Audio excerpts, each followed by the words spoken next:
Hello and welcome to another old and new Lawn Fawn Fabulous 5 YouTube hop and giveaway. More on that in a little bit. I am going to start by showing you how I made my card. So to start with, I have some Kitsch Flamingo and some Wild Honey Distress Oxide inks. And I'm going to do some, I guess, sad watercoloring. It's sad because I'm not good at this. I have a really hard time letting control go out the window. So I'm trying to make a somewhat organic, messy looking watercolor background using these two colors. So as you watch me struggle with my watercolor, I'll tell you some more about the hop. It features the same 5 of us as the last few Fab 5 hops. We have Steph from World of Papercraft, Jamie from Inky and Scrappy, Jordy from Jordy's Cards, and Kate from Kate's Crafts. And of course me. So you're here. I would assume you would realize that. Each of us will be sharing creative ideas using old and new Lawn Fawn products. We hope you find inspiration as you hop along with us. To enter the giveaway, please leave a comment on each stop in our hop by June 17th, 2023 by 11:59 p.m. Eastern Standard Time. These details will be left in the description box below. One comment on each video will count as one entry to win a $25 gift certificate from Lawn Fawn, who is kindly sponsoring this video hop. One winner will be announced June 21st, 2023, and you will have 1 week to claim your prize. Failure to do so will result in a new winner. Now back to my card. I decided that I would splatter some of the Kitsch Flamingo onto my somewhat dry panel. Originally, I really wanted it to be like the pink would mix and make sort of an orange color. That didn't happen. Partially because at this point this panel was dry. That's why you can't do multiple things at once. Whoops.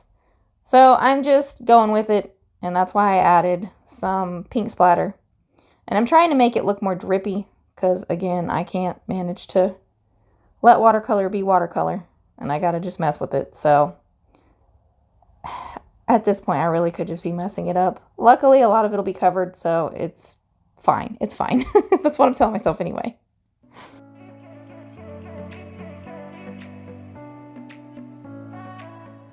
I did decide that I needed to add a little bit of darker color because it was just looking a little too flat. So I pulled out fossilized amber, and I'm going to add a little bit of that here and there. Not a lot because I don't want it to be quite that dark, but I did want a little bit more color variation.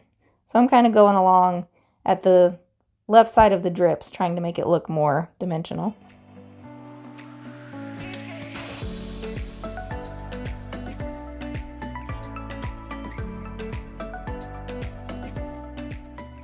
Yeah, and here, I don't know why my camera was trying to run away. I guess I was boring it to death. Who knows?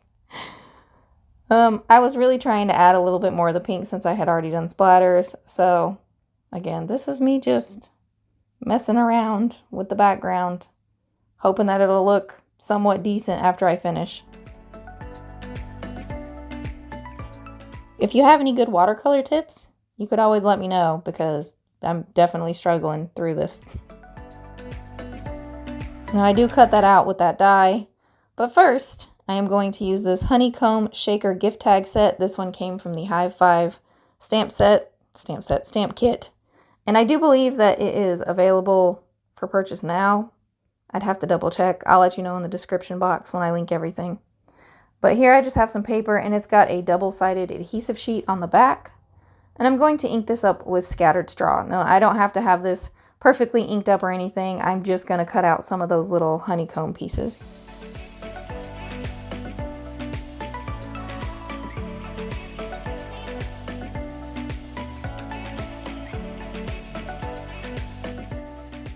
Now I have cut out multiple of these because I plan on using quite a few of them. I think I actually used most of everything I cut out. Alright, so now my panel is cut out, it's dry, my honeycomb pieces are done, and now I'm going to make some flowers. So I have this Happy Hibiscus die set, and I'm going to use the small pieces, which I'm assuming are like the center of the flowers, but these are going to be just flowers on their own. I'm also going to use the little flowers that comes in this Magic Iris Beehive add-on set. This is from the new release. And I'm going to ink these up with ballet slippers and forget-me-not inks.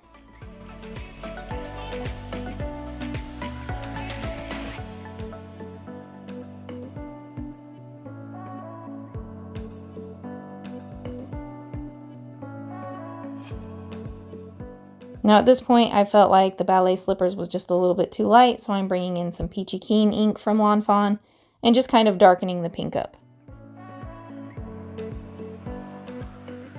Now once all my flowers are done, I am going to bring out the pop-up bee die set, and I'm just going to cut some of the pieces out. I want the bee to be flat on the paper instead of a pop-up, so I've chosen to cut out just the stripe parts. I cut off the antennas, and for the backing of the bee, I did have to cut that out by hand, the part where it'll show the yellow bits, because the die cuts it in half, and I didn't want that. So here's that piece. I'm going to ink it up with squeezed lemonade real quick, nothing fancy. And now I'm going to make a shaker. So I have several of the body parts cut out, and I have the adhesive on all of them to try to make this easier on myself. So I think I stack 3 of these before I stack the final one, and I didn't bother coloring these at all. I also realized that the yellow bit that I had cut was just a little too big. But now you can see I have little cavities inside this bee, and I am going to fill it with yellow glitter. Now, in the end, you're not going to be able to even tell there's glitter in the body, because I made a poor choice, I guess. But this glitter was kind of difficult to get in these tiny little areas. And yes, I did have glitter all over my desk when I got done. So here is the final bee parts. Nope, that's not the final bee parts. That I actually added adhesive on both sides. So as you see, it's sticking to my finger, and then I'm about to pull off the backing off of the front of it. And I did this so that the vellum that I'm about to put over the bee would stick without me having to add glue, because that just seemed like a nightmare.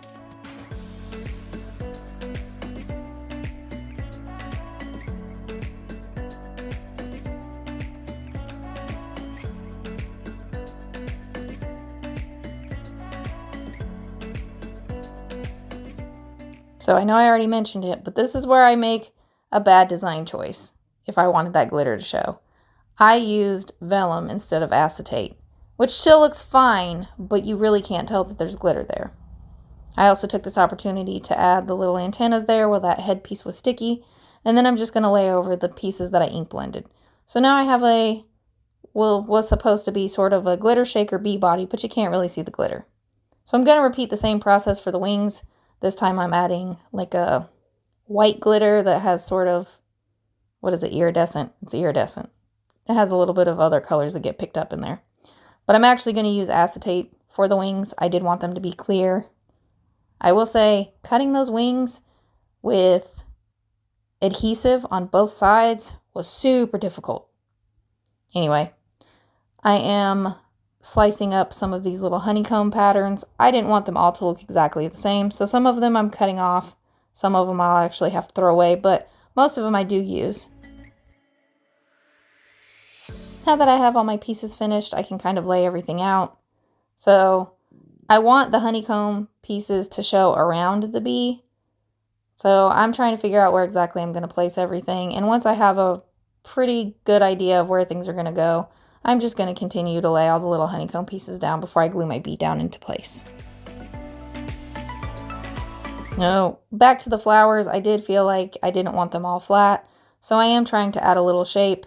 If you have a ball tool, you can use it. Here I just used the end of the paintbrush because it was such a tiny area to try to curve up. But that just gives it a little bit of shape and makes it so that it'll stand off of the card just a little bit. At this point, I figured I better not get too far ahead of myself, and I need to go ahead and stamp my sentiment. So I chose Happy Bee Day from the Hive 5 stamp set. Thankfully, I stamped it pretty well. There was no issues. I didn't have to cover it up or anything. I've had that happen quite a few times. When I adhered the bee to the panel, I did it just flat. But for the wings, I need the ends of the wings that are sticking off of the bee to be popped up. So I did add some foam tape to those. And I'm just going to go ahead and place my flowers. This is just I guess somewhat random, not completely. I only have so many of each flower. I kind of just wanted to frame the bee and make sure that the sentiment wasn't blocked. Now obviously my flowers look like they're missing something, and that something is centers, so I'm going to use Dandelion Yellow Nuvo Drops and give each of the flowers a little yellow center.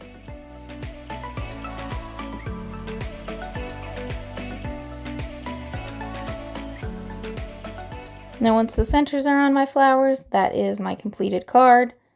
Like I said, you can't really see the yellow glitter. It's okay, I'll know for next time. Anyway, thank you all so much for watching. I'll be back with another video soon. Bye!